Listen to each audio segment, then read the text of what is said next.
Di Indonesia, situasi TPPO menunjukkan kondisi darurat di mana Indonesia berada dalam pusaran krisis perdagangan manusia yang kian kompleks.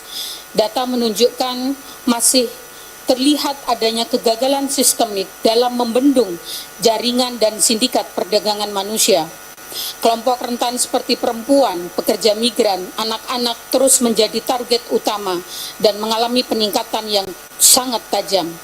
Di tingkat global, Indonesia berada pada posisi tier 2, negara yang mengambil kebijakan untuk penanganan dan pencegahan TPPO. Dari sisi pelaku, memang ada peningkatan bagaimana aparat hukum bekerja untuk menetapkan tersangka. Tetapi bagaimana pelaku yang melibatkan aparat negara dan korporasi ini juga masih memenuhi tantangan.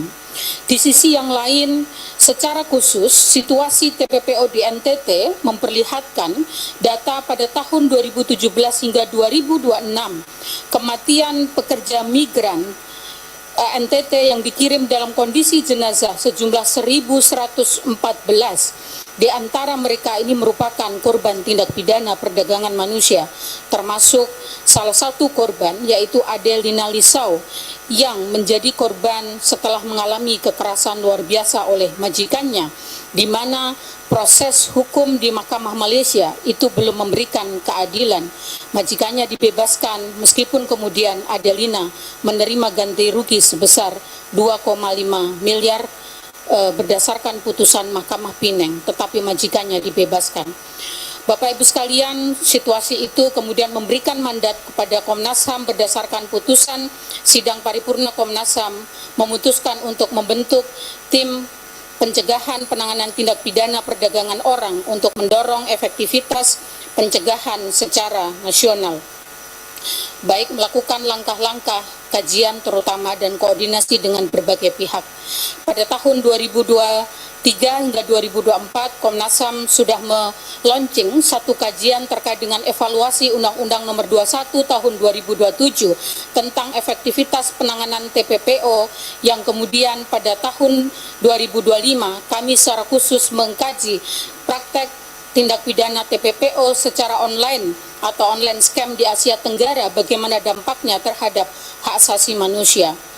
Terutama kajian 2023-2024, kami berfokus melakukan pendalaman di wilayah Nusa Tenggara Timur yang merupakan daerah asal pekerja migran dan juga Kalimantan Barat sebagai salah satu lokus merupakan perbatasan, dan terutama terkait dengan kajian online scam, Komnas HAM berfokus pada dua wilayah, yaitu Sumatera Utara dan Jawa Barat. Dari dua hasil kajian itu, Bapak Ibu sekalian, kami kemudian mendialogkan bersama dengan Komnas HAM di Asia Tenggara, CSO dan berbagai pihak melalui Bali Conference on Against TPPO pada tahun 2023 dan High Level Dialogue terkait dengan penanganan TPPO di Nusa Tenggara Timur untuk mensinkronisasi bagaimana kebijakan nasional dan daerah terkait dengan penanganan tindak pidana perdagangan orang. Bapak Ibu sekalian yang saya hormati, gambaran umum terkait dengan pengaduan TPPO yang diterima Komnas HAM pada 2021 hingga 2026 juga menunjukkan adanya satu peningkatan terutama dari aspek bagaimana pengabaian hak-hak para korban. Ada 153 aduan yang tentu saja ini tidak merepresentasi jumlah korban, di mana hak yang paling banyak diadukan adalah terkait dengan kasus-kasus TPPO, hak atas kesejahteraan, hak atas keadilan, dan hak atas rasa aman, di mana terutama korban mengalami pengabaian hak kelompok rentan, kasus-kasus ketenagakerjaan, dan ketidakprofesionalan aparat penegak hukum. Dari aduan tersebut, berdasarkan data yang diterima Komnas HAM, buruh migran, individu dan kelompok ini merupakan korban yang paling banyak, kemudian perempuan, anak, orang perseorangan, termasuk masyarakat. Bapak Ibu sekalian, dari sisi daerah asal korban TPPO berdasarkan data aduan Komnas HAM itu ada di wilayah DKI Jakarta dan juga berbagai wilayah di Indonesia termasuk Jawa Barat, Jawa Timur, Maluku, dan Kepulauan Riau dengan persentase yang berbeda-beda. Kalau dari sisi peta kasus TPPO saat ini, Komnas HAM mengkategorisasi ada dua poros utama kasus tindak pidana perdagangan orang. Yang pertama adalah poros Timur Tengah, di mana pekerja migran domestik yang menjadi korban. Yang kedua adalah poros Asia Tenggara, di mana kasus yang paling banyak terutama adalah kasus online scam yang terjadi di Myanmar, Kamboja, Malaysia, dan Filipina.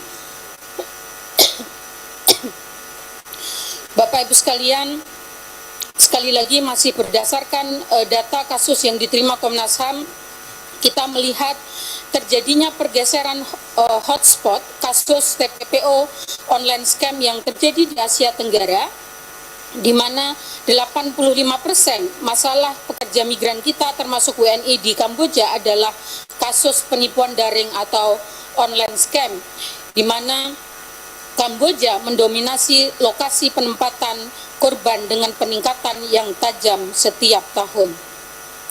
Mutasi cepat TPPO ke ranah digital tentu saja ini menghadapi pergeseran fundamental dalam pola perdagangan orang yang menuntut respon kebijakan baru, karena misalnya Bapak Ibu sekalian, rencana aksi nasional TPPO kita ini sudah berakhir pada tahun 2024 melalui Kepres 19/2023. Jadi sampai hari ini sesungguhnya kita sedang terjadi kekosongan rencana aksi nasional TPPO dan sedang dalam proses untuk menyusun RAN TPPO 2025-2029.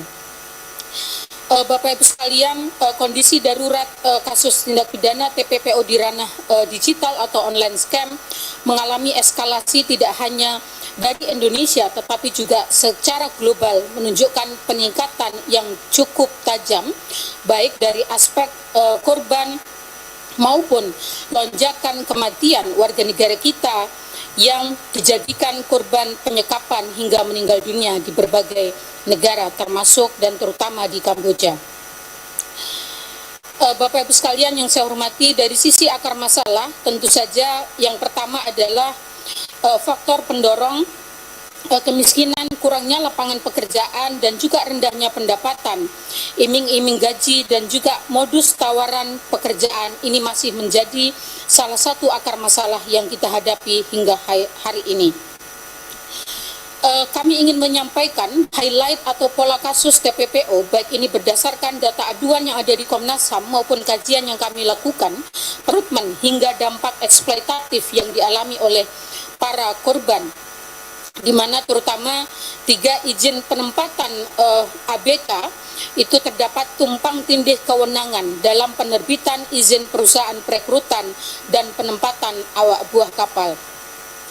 Yang kedua adalah kasus TPPO terkait pekerja migran yang tidak berdokumen. Pola kasus ini terkait dengan posisi pekerja migran kita yang tidak berdokumen, terutama yang terjadi dengan negara tetangga kita terdekat, yaitu di Malaysia, di mana penipuan dan penempatan tidak sesuai, yang kemudian diikuti adanya tindak pidana yang lain seperti kekerasan fisik, verbal, intimidasi, ancaman gaji tidak dibayar, dan lain-lain.